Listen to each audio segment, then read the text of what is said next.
Et Gamal Abina, la parole est à vous. Comment vous analysez, bien sûr, cette invitation qui arrive quand même au moment où les relations sont très, mais alors très, très tendues entre Paris et Bamako? Simplement, le recul de la France est évidemment consommé puisqu'ils font une conférence avec un minimum de participants, exclut évidemment les deux pays qu'ils considèrent comme étant des juntes militaires, à savoir Bamako effectivement, et puis le Burkina Faso, qu'on considère aussi comme étant maintenant une sorte de zone grise pour la France, pour la politique française. En substance, on doit retenir une chose importante, c'est qu'il y a eu au niveau international, et ça je pense que Michel pourra en parler plus en détail, une rencontre importante entre Macron et Poutine. Et ce n'est pas une rencontre anodine, puisque ça parle d'Ukraine, mais pas seulement. Je pense que le sous-jacent de cette rencontre, c'est un rapport de redistribution des cartes dans la région africaine et dans l'Europe orientale. La crise ukrainienne a révélé une chose, c'est la puissance de l'Europe face à la menace américaine et à cette espèce de politique de va-t-en-guerre de Biden, car Biden n'est pas un faiseur de paix. C'est un homme qui était pour la guerre d'Irak en 2003, donc c'est quelqu'un qui est extrêmement dangereux. Le fait que la France se fragilise en Afrique n'est pas anodin. D'abord parce que les Russes et les Chinois commencent à prendre place au plan militaire et économique, et surtout, et ce n'est pas inintéressant, les Américains jouent aussi leur bateau pour écarter la France. C'est une vieille tradition de concurrence impériale entre les différents empires coloniaux et impérialistes que sont les États-Unis, la France, l'Angleterre, un peu dans une moindre mesure l'Espagne et le Portugal déclinant. Mais il n'en demeure pas moins qu'aujourd'hui, effectivement, la France est en difficulté et donc elle tente une conférence à minima avec des participants qui ne sont pas vraiment le centre du débat, puisque le problème c'est le Mali en particulier. Même si c'est la zone des trois frontières, c'est le Mali qui est le plus impacté par ces questions de terrorisme. Il y a un effet tache d'huile, mais il n'en demeure pas moins, comme je disais à l'instant, que le fait d'écarter deux États importants de la problématique terroriste se pose problème. Ensuite et surtout, les Français ont beau jeu de critiquer ce qu'ils appellent le groupe Wagner. Je traduis les conseillers militaires russes envoyés par le Kremlin pour rétablir la sécurité dans la région comme il en fait en Centrafrique. Eh bien, cette problématique, on oppose une fin de non-recevoir parce que, soi-disant, c'est Le Drian qui parlait il y a peu de dire on ne peut pas travailler avec les Russes, ce qui est quand même fort de café, hein, c'est quand même les Russes qui ont libéré l'Europe, mais surtout de dire on ne peut pas travailler avec Wagner, sous-entendu une organisation qui ne soit pas sous contrôle de l'État. Et donc, je suis très étonné de ces positions, je l'ai déjà répété à maintes reprises.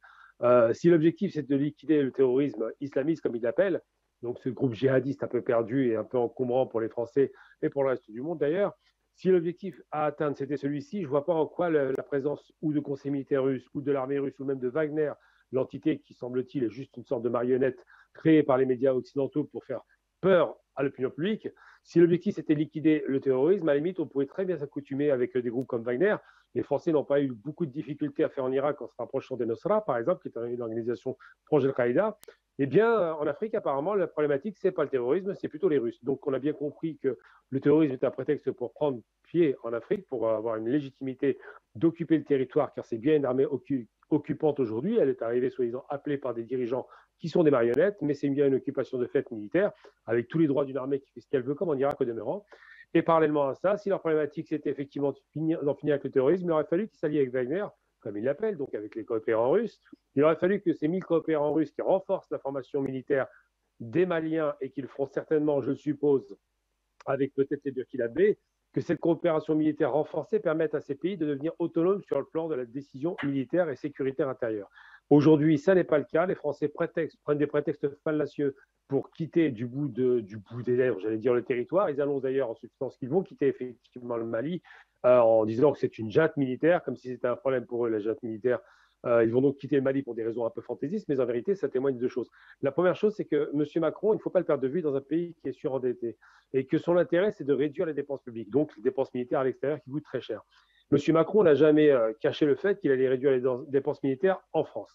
Ça a été un vrai problème pour l'état-major français qui n'a pas apprécié cette manœuvre. Il y a même eu une démission très très importante d'un des principaux généraux français. Et parallèlement à ça, M. Macron avait déjà annoncé avant même qu'il y ait un coup de force au Mali ou ailleurs d'ailleurs, qu'il réduirait la présence de 5100 soldats à 2500 hommes en internationalisant la relation avec d'autres pays européens et certainement d'autres pays africains.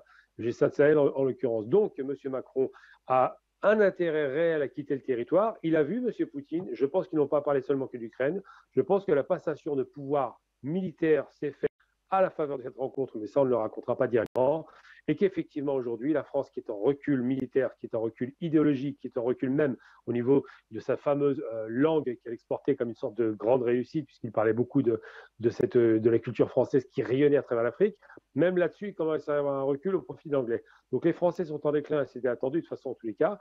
Ils ont démontré qu'ils étaient incapables de ramener la paix civile au bout de 8 ans d'intervention militaire qui n'ont pas donné grand-chose de positif. Mais surtout, ils ont montré qu'ils étaient incapables d'être mis en concurrence devant les Russes qui sont largement, et ça vous en êtes certains, largement plus puissants sur un plan opérationnel et militaire. Les Russes peuvent porter les combattants très loin, comme les Français sont obligés de faire appel aux Hercule C-130 américains pour apporter quelques troupes. Donc la réalité aujourd'hui sur le terrain, c'est qu'effectivement, la France est en difficulté, fait semblant de montrer une autorité en recevant que quelques pays et en écartant les deux principaux intéressés pour donner le sentiment que dans cette région-là, finalement, c'est un problème de démocratie qui se pose et plus un problème de terrorisme.